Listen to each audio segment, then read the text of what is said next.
শেখ মঞ্জুরুল হক রাহাত, বাগেরহাট 2। আপনার সময় 1 মিনিট। মানুষ তিনজনের কথা বলার কথা ছিল, এখন একজন বলছি, আমাকে 2 মিনিট সময় দিবেন অনুরোধ করছি। আচ্ছা, আপনি 2 মিনিটে বলেন। মাননীয় স্পিকার, আমি তথ্য ও যোগাযোগ বিভাগের 26-27 অর্থ বছরের জন্য প্রস্তাবিত 2049 কোটি 2 লক্ষ টাকার মঞ্জুরি দাবির বিরুদ্ধে ছাঁটাই প্রস্তাব উত্থাপন করছি। মাননীয় স্পিকার, আমরা ডিজিটালের বিরুদ্ধে নই, তবে ডিজিটালের নামে ডিজিট বাড়ানোর বিরুদ্ধে। আইসিটি খাতে গুরুত্ব আমি স্বীকার করছি, কিন্তু গুরুত্বের নামে গড়মিল মেনে নিতে কষ্ট হয়।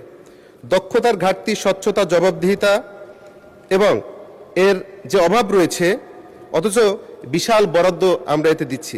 এই অসঙ্গতি দূর না করা পর্যন্ত এই দাবি পুনর্বিবেচনা করা জাতীয় সংসদের দায়িত্ব। মাননীয় স্পিকার, সারা বাংলাদেশে কম্পিউটার ল্যাব স্থাপিত আছে 11,307টি, তার মধ্যে আমার আসনেই 2টি থানায় 37টি রয়েছে। আমি আমার আসনে খোঁজ নিয়ে দেখেছি যে অর্ধেক পরিমাণ ল্যাব অকার্যকর অবস্থায় রয়েছে।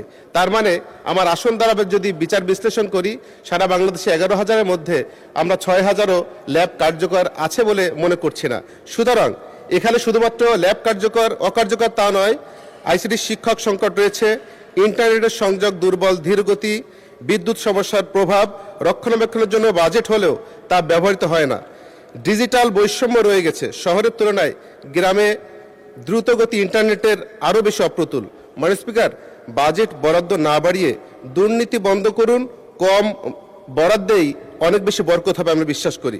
মাননীয় স্পিকার, সরকার হাজার হাজার কম্পিউটার ল্যাব স্থাপনের দাবি করলেও কতটি ল্যাব বর্তমানে সম্পূর্ণ সচল রয়েছে, কতটিতে প্রশিক্ষিত আইসিটি শিক্ষা রয়েছে, কতটি ল্যাব নিয়মিত ব্যবহার হচ্ছে, তার হালনাগাদ তথ্য কি সরকারের কাছে রয়েছে?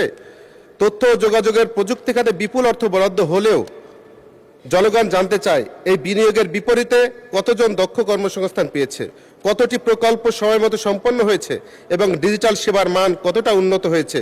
জবাবদিহিতা, সুশাসন ও কার্যকর ফলাফল নিশ্চিত না করে শুধু বরাদ্দ বৃদ্ধি করলে জনগণের প্রত্যাশা পূরণ হবে না। মাননীয় স্পিকার, আপনাকে